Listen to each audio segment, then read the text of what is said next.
अस्सलामुअलैकुम। मैं आज आपको इसके तमाम साइड इफ़ेक्ट्स और इसके यूजेस और तमाम डिटेल्स दूंगा। मैं हूं आपका अपना फार्मासिस्ट डॉक्टर अब्दुल राफे और आप देख रहे हैं साइड इफ़ेक्ट्स चैनल। चलिए लेट्स स्टार्ट।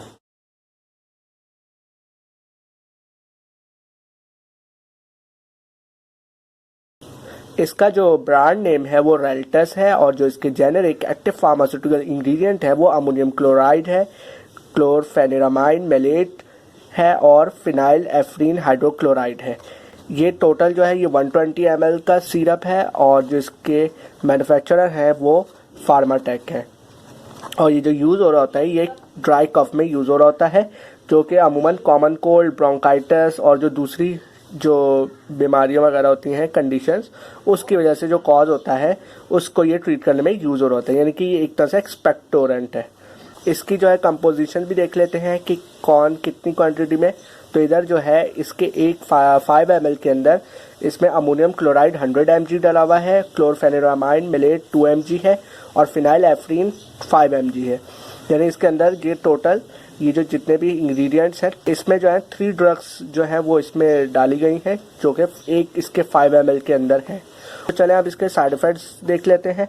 तो ये जो है नोज़िया कर सकता है, यानी कि मतली, ये हमारा जो स्टमक है उसको अपसेट कर सकता है, स्लिपनेस कर सकता है, जो सबसे ज़्यादा कफ सिरप का एक सबसे बड़ा साइड इफ़ेक्ट होता है और ख़तरनाक वो ये कि स्लिपनेस कर देते हैं, यानी कि बहुत ज़्यादा नींद आने लगती है, गुनूदगी हो जाती है, हाई ब्लड प्रेशर हो जाता है, यानी कि बहुत ज़्यादा ब्लड प्रेशर जो है वो हो सकता है इससे, इंसोम्निया हो सकता है यानी कि नींद नहीं आती सही, पाल्पिटेशन हो सकती है, डिजीनेस हो सकती है, जो जैसा मैंने आपको पहले बताया गुनूदगी, हेडेक हो सकता है यानी सर दर्द, और इससे नर्वसनेस हो सकती है यानी कि परेशानी और एक तरह से घबराहट सी, ड्राउजीनेस हो सकती है यानी इससे चक्कर आ सकते हैं, वॉमिटिंग हो सकती है, उल्टी हो सकती है, इससे डायरिया भी हो सकता है, पेट खराब हो सकता है अगर इसको बहुत ज़्यादा यूज़ कर ले तो, और इससे ड्राई माउथ भी हो सकता है। क्योंकि इसके अंदर अगर आप देखें तो इसमें 3 ड्रग्स जो है इसके अंदर यूज़ हो रही हैं। तो इन तीनों के इसके अंदर साइड इफ़ेक्ट्स हैं और तीनों अपना यूज़ करें। जैसे अमोनियम क्लोराइड यहाँ पे एक एक्सपेक्टोरेंट है, क्लोरफेनिरामाइन जो है ये एंटी हिस्टामीन है, एंटी एलर्जिक है, फिनाइल एफ्रीन HCl जो है वो भी यहाँ पे एज अ डिकंजेस्टेंट यूज़ हो रहा है। इससे कॉन्स्टिपेशन हो सकता है यानी कि कब्ज़ होना, भूख भी नहीं लगती इससे, जैसे यानी लॉस ऑफ एपिटाइट। ये जो साइड इफ़ेक्ट्स हैं ये वेरी कर रहे होते हैं। अगर आप इसको ज़्यादा यूज़ करेंगे तो ये साइड इफ़ेक्ट्स आपको ज़्यादा फील होंगे, और अगर आप इसको नॉर्मली डोज में लेंगे तो आपको ये बहुत कम साइड इफ़ेक्ट्स जो है वो फील होंगे। ठीक है, तो इनकी अगर आप डोज ज़्यादा यूज़ करेंगे या इन्हें मिस यूज़ करेंगे, गलत तरीके से यूज़ करेंगे, सेल्फ मेडिकेशन करेंगे, तो फिर आपको इसके साइड इफ़ेक्ट्स हो सकते हैं। और देखें तो इससे जो है चेस्ट कंजेशन हो सकता है बहुत ज़्यादा, वो बढ़ सकता है, हार्ट बीट इससे तेज़ हो सकती है, इरिटेबिलिटी हो सकती है यानी कि परेशानी बहुत ज़्यादा होना, और इससे मेटाबॉलिक एसिडोसिस भी हो सकता है जो कि बहुत ज़्यादा खतरनाक है, और मेंटल कन्फ्यूजन भी हो सकती है जो कि वो भी बहुत खतरनाक होती है। इसलिए इसको बहुत ध्यान से यूज़ करना चाहिए। ये जो जितने भी साइड इफेक्ट्स आपको बताए हैं, अगर इनका ज़्यादा डोज इंक्रीज़ कर लें तो ये जो साइड इफेक्ट्स हैं मज़ीद इंटेंसिफाई हो जाते हैं और ये फिर बहुत पेनफुल होते हैं और अनकम्फर्टेबल होते हैं, बर्दाश्त फिर नहीं कर पाता पेशेंट और परेशानी बहुत होती है। इसका जो सबसे ज़्यादा खतरनाक साइड इफेक्ट है वो ये कि ये जो है स्लीपनेस भी करता है, यानी कि इससे नींद बहुत आती है। तो जो लोग जो ड्राइविंग करते हैं या कोई ख़तरनाक मशीनरी ऑपरेट करते हैं या कोई ऐसा काम करते हैं जिसमें बहुत ज़्यादा तवज्जो की ज़रूरत है, तो उनको ये अवॉइड करना चाहिए और ज़्यादा इसको जब भी पिए तो वो जो चीज़ें हैं उन्हें भी अवॉइड करना चाहिए उन्हें। ठीक है, तो ये बहुत ही ख़ास एहतियात इनकी करनी है आपने। और इससे जो मज़ीद इसके जो साइड इफेक्ट्स मैंने आपको बताया उनका भी ये है कि इसको बहुत ही ध्यान से अपने फार्मासिस्ट और अपने फिजिशियन के जो बताए हुए डोज है उसी पे लें इसको, और सेल्फ मेडिकेशन ना करें। ठीक है, और ना ही इसको ओवरडोज करें यानी कि ज़्यादा पिएं। जितना आपको बताया कि इसके इतने चम्मच में उतने ही पिएं, ज़्यादा ना पिएं।